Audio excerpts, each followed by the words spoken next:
12 times 300. It'll give you that.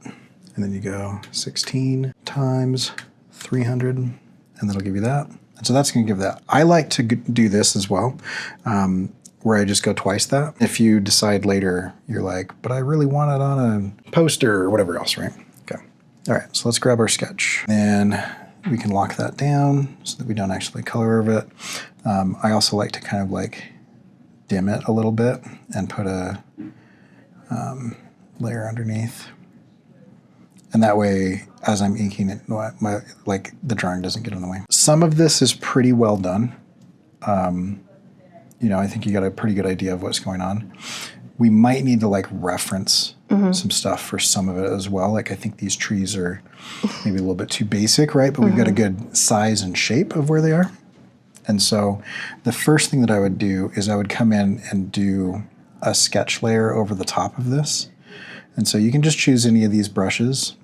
And then if you go to brush settings, there's a bunch of these types of things. The biggest thing for me is shape dynamics. And so if you go into shape dynamics and you have control and pen pressure, and then I don't like size jitter unless I want the line to kind of like, let me just show you. Unless I want the line to kind of like, do a lot of like that, right? If I'm going for like smooth lines or smooth lines that get thicker or whatever, I don't like size jitter. And I don't like size jitter anyway, because I like to control that myself. Yeah, makes sense. Yeah. But any of these that you want, if you just go to get more brushes, that'll take you over to, their site. And if you log in with your Adobe account, you can scroll down to the custom brushes down here. And Megapack is really good. The manga brushes are good for what you'd be doing.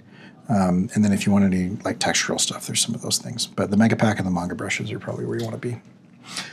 And so I'm just going to use a basic ink triangle that if I press light, it does this. If I press heavy, it does that, right? And so, but because I'm going in and kind of tightening this up, you've already got a blue line here. I'm just going to go like red. And then I'm just going to see if there's any things, and at this point, I'm not terribly worried about redrawing any of this or anything, but it's like, this chunk's probably a little thick. It's hard to draw with an expo marker. Yeah, right, with dry erase markers. Yeah. So I'm just gonna come in, I'm gonna get some reference and just like pine trees, just to get some idea. And so you'd stay away from other people's things, right? But we could look at like something like this. You could look at, that's not something you look at. You look at something like this, right? Something like these. You're going to start to get a lot of different ideas. And so I'm just going to grab a few of these and toss them on my page. I'm not going to copy them exactly, but I'll just look over and grab little bits and pieces. Okay. And then I'm just going to kind of put my reference where I can see it, but so that it's not in the way. I'm just going to come down. Okay, and you've got some basic ideas for a tree. I'm gonna keep that. Now I'm on a different layer here, and sometimes I just like grab all this stuff and group it up and name it reference, and then you can turn that on or off or lock it or whatever else.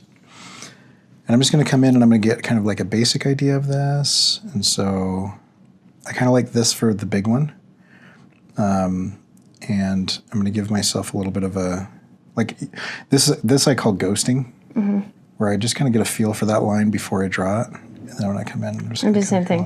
Yep. Kind of give ourselves a little bit of a thing, and then we'll come on the other side here. Okay.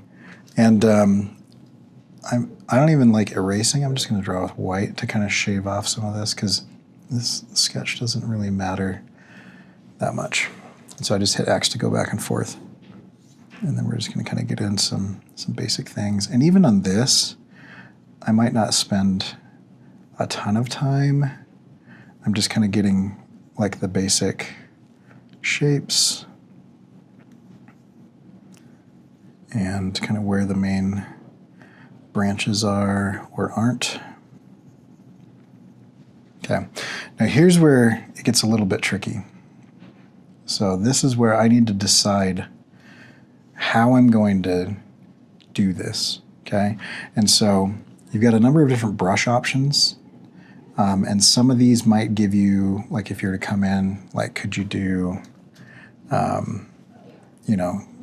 sorry, let me do this on a new layer. Right, there's a little bit of that. That's probably not what you want. But if you look at like some scatter, let's look up some, big concept brushes. And so you could take this and say, like, I might just kind of just come in here and just sort of fill out, some of this tree.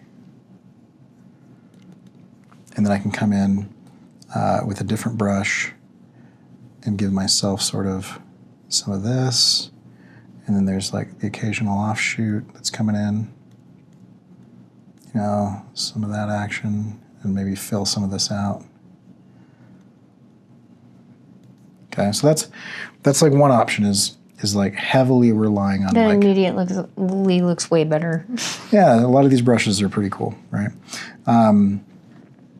But another option would be you don't necessarily do that. So I could this pen gives you like a real kind of spitty broken line.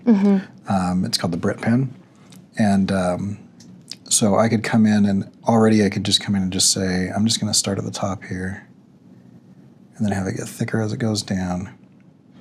And then we'll kind of come up. And I'm intentionally going thicker on one side, thinner on the other side. And I'm seeing as I'm kind of looking at this very vertical, almost column-like bark, right? And so I'm just going to hint at that a little bit, not too much, but I'm just going to hint at that a little bit by kind of like coming up, a little bit like this, a little bit down. I'm going to make it less on the side that I want it to feel lighter, and then I'm going to fill in some of the gaps on the side that I want it to feel darker. And then let's give some of these kind of like big kind of weighty brush kind of coming off to the side here. And, lots of different techniques that you could do, and you can kind of come in and kind of play a little bit. But I'm just going to kind of come in and do some of these branches. I won't do this whole tree this way because it'll take me a little bit, but kind of come across. And then there's some overlap, and there's little sticks that are kind of coming off. Okay, now the cool part is once I get this kind of like done, I'm going to do this one that kind of wraps around. And this way, I'm going to go like this. I want it to go behind the trunk, and so I'm going to select the trunk. And then I'm just going to invert my selection. And then when I go back to my brush, I can come across, and it'll always be behind, right? Because it's selected. My brain just filled it. And so I'm just going to, and that way I can kind of like scribble a little bit without it kind of messing things up, right? So just kind of scribble. Going to get some drawings across here, and we'll go to this other side. Scribble a little bit like that. We'll have some kind of, they've got these kind of like wonky little thin branches that are kind of coming off a little bit. Yeah, Command D to get rid of that. Come across, we'll do some more. Okay, so the cool part about this is I can come in after the fact. I can make a new layer. I can option click in between that layer, which applies that layer here. And then I can come in and I can say, well, a lot of this is green and yellow. So I'm going to get one of those brushes that kind of like paints a little bit. And I'm just going to kind of eyedrop. And you've got your own design, so you might have some different colors or whatever. But if I come in like this, you can see that it only locks it just to where I have ink. And if I take that off, option click, see it's all over the place, right? I'm going to grab some of this brighter, and I'm going to make this smaller, and just kind of come in and paint some of these across the top here like this, right? And then option click again is going to apply that to the middle, so you got that kind of thing. And then I can kind of scoot in here. Let's grab ourselves a little bit of a brown. And then let's make this smaller, and I can kind of paint in this brown. And I want that a lot darker.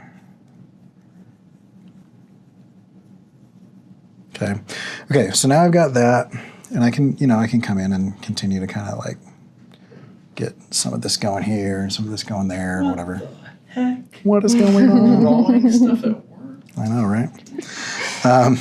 And so you can keep kind of doing whatever you want with whatever, right? Those types of things. And so there's two different techniques, but you can use a lot of them. And a lot of it is going to deal with like playing with brushes. I mean, I could come in here, and you could probably make a pretty decent tree. I'm just going to move these over. You know, in a much more stylized way, if I came in and did, you know, kind of like halftone dots, and I get like a little bit more of the, you know, a little bit more of that, and then I can come in and do, let's find some like hatching, and I can come in and kind of like do the middle here like this, and then get the far side like that, right? And then when you turn on this stuff, right, it's a lot more abstract, and you can come in and start doing, you know, different things to kind of fill parts of it out and whatever. So it's all just what they call mark making. Mm-hmm. The ones that I would recommend are kind of these first Yeah. two. This is probably not what you're looking for, but let me show you the other thing. So once you have this, I'm gonna hide this one for now. Once you got this, you can color underneath it. And so we can come in, we put a layer underneath, right? And then we're just gonna take a polygonal lasso tool. And we're gonna come in. If you miss, you can just hold Option, kind of like that. And there's two things that you can do now. I prefer doing a solid color layer adjustment, because then I can just adjust the layers however I want, right? But the selection that I had becomes the mask. And so if I want to come in like a different brush that isn't going to be weird, I want, this one I think is the one we're using, yeah. So I can come in and wherever I paint black will hide it, and wherever I paint white will show it, you know, basic mask stuff. And then you can come in and you can just kind of like color underneath here, and I could add another one for leaves if I want. So I'm just gonna go solid color layer adjustment, leaf colors, right? Pull this down underneath, Command-I to invert the mask. And then I just come in with white and I paint wherever I want. And this could also be, right, any of these other brushes. And so like I've got this kind of like impasto brush that comes in, it'll do some of this kind of action. And I could be like, no, I don't want that as much. So change to black and start kind of breaking it up a little bit. And then you can do the same thing. So I can come in, I could add another layer on top, Option click like this. I can come in with a radial gradient, do classic gradient, choose basics, and go foreground to invisible. And then I can come in and you can do these little radial bursts. And then you can blend it. Something like, let's just do multiply. And then Command U, and I can shift the hue, and I can make it richer and darker. Wait, so how did you get the gradient again? Okay, I'll do that again. So I'm going to add a layer. This time I'll do it on the trunk. Okay. So we'll just leave that other one. So, and because I don't know which one's which, trunk color. Okay, and we'll add a layer. Okay, Option click to apply it. And then I'm going to come in underneath the paint bucket tool. You have your radial gradient, or you've got your gradient tool. Okay. Then you've got linear, radial, bunch of other stuff. Okay, the one that you want is radial. The second one, you want to do the classic gradient, not the normal gradient. The normal gradient sucks. Everybody hates it. I don't know why they did it. It's terrible. Classic gradient. Okay, and then you go into here, and you're going to choose basics, and you're going to choose the second one. Okay. Okay, and then your foreground color will be the color that you're putting down. So I'm going to put down like an orange, like a burnt orange, okay? And then up here is your opacity. So if you do 100% opacity, you will just do that, right? But if you drop your opacity down, then you can come in and you can just start sort of casually or very kind of lightly kind of warming up areas. And so it kind of depends on what you want, right? And then I would just grab this, and then you just go in, you can start blending it or kind of doing whatever, right? And so, but that's a good way to kind of just like, oh, you know what, I need something back there, and I can just come in and just sort of, you know, warm up or cool off an area. You know, some of that type of stuff. It can get a little bit rainbowy, you know, if you don't want that. So, but that's kind of how I would tackle this. Is you're going to get you just group these up, color.